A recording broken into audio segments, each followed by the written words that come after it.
Hi, everybody. My name is Cheryl Hernandez, and I am the Director of Student Accessibility Services here at Central Arizona College. This video is to provide you with an orientation so you know what next steps you need to do to receive accommodations here at the college. So, the very first step is to make sure you're admitted to the college, and you would do this by going onto our website at centralaz.edu.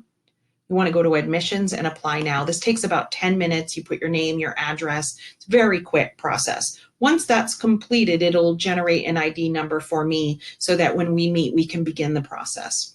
So if you need contact information for my department, you would go to current students and you would go to student support. It's going to take a minute. And then accessibility services right here. And there's also veteran services, student wellness, and the Dean of Students information, but we're going to look at accessibility services. So if you go onto our website, it tells you everything that you will need. I just want to let you know that if you have an IEP from high school, many of our students have IEPs from high school, you will also need the MET.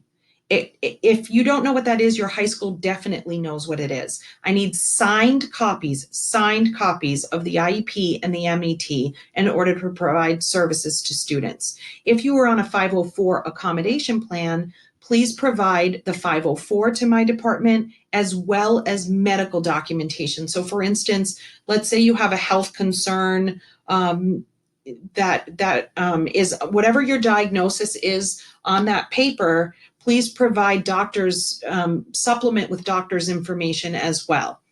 I hope that information helps. But if you have any questions regarding documentation, please contact us. You can give us a phone call or you can email us, and we will tell you how to obtain that documentation. If you have no documentation, you must obtain documentation to receive services with the college. If you have a temporary disability, we can also help you too. So let's say you broke your writing hand or you've been in some sort of accident. We need some sort of documentation from your physician stating the beginning of the temporary illness and the end so that we can provide you with accommodations. So some of the accommodations we might be able to provide would be extra testing time, a quiet place to take your tests, auxiliary aids and devices like screen readers, digital textbooks, Braille. We can provide recording of your classes. So you would have to sign a recording agreement, but you could record your classes and go back and listen to those. We have note-taking services. There's a variety of services. Some things we don't do is we want to make sure we're not modifying a classroom for a student. So students are receiving supports instead of an entire classroom modification. And what that means is you would have to turn your homework in just like everyone else. You would have to come and seek services from us. We don't reach out to students. Students would come to us and ask for a need for accommodation. If you're having a problem with an instructor, if something's not going right, you, the student, would be responsible to come to the department and say, hey, Cheryl, this isn't working out. And you can do that by email. We're always available. My assistant and I are always checking emails. So that is important. So we don't have regular meetings. In high school, often they have regular meetings where you have goal setting and your family and your teachers get together and they discuss how are you doing. That in college, that does not happen. So you'll be responsible to come to us.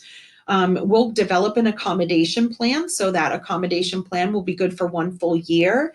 And we will go over that in the meeting and we will talk about what services that you will qualify for based on your needs. You're welcome to bring a parent or an advocate with you to the meeting. I hope that helps with some of the information. For the students that don't have an IEP or a 504 accommodation plan, I suggest that you go to your physician for documentation. I really can't help students without any documentation. So we really need to have documentation of disability in order to have assistance in my department. Anyway, I hope that helps. I strongly also encourage all students to apply to vocational rehabilitation. You can easily Google that information to determine if you qualify. Sometimes they can provide supports for students as long as the student does have an employment goal that warrants a need for an education. I don't work for vocational rehabilitation, but I think it's always best to refer students as necessary. So those are some of the items I wanted to go over with you. To make an appointment, you have to, again, have your documentation ready and simply apply to the college.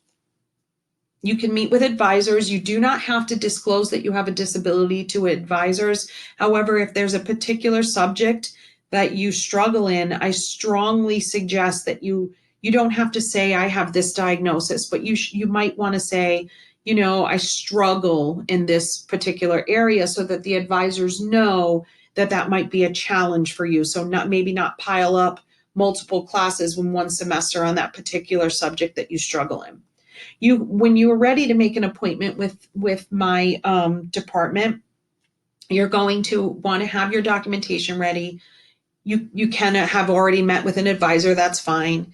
And you will simply schedule an appointment. And by doing that, you can contact us. Our contact information is right on the webpage. It's right here.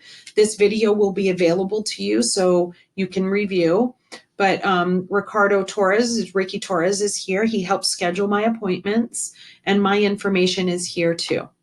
Okay, I will go to every campus location to meet with you. Now, right now, this is coronavirus time and everything is closed. So we can meet virtually, just like this, as if we're meeting in person.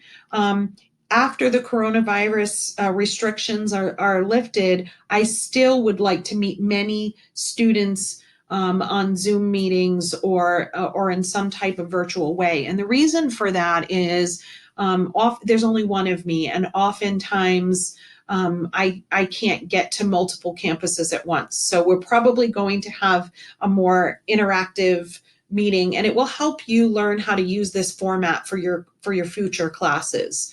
I would like to schedule a Zoom meeting with you, and we'll handle all of that, but you can just schedule the appointment with Ricardo, and Ricky will create a interactive process for which we can meet.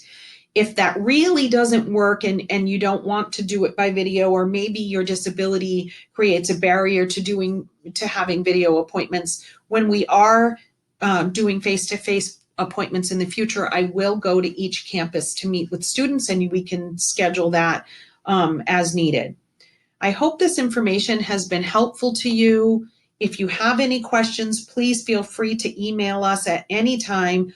Ricky can answer any questions that I can. If there's any concerns, just go ahead. If you want to replay this video, please feel free. I hope this information has been helpful to you. Just please remember to obtain your documentation prior to your visit. Again, if you weren't on an IEP and don't have your IEP and you're met, and you are maybe a student that's coming back to school after some period of time and your school no longer has the documentation, we will require that you see a physician to try to obtain documentation, or a therapist, or somebody that can diagnose. It has to be a qualified professional that can diagnose. I hope this information is helpful. I hope you're all well, and thank you for joining this orientation session.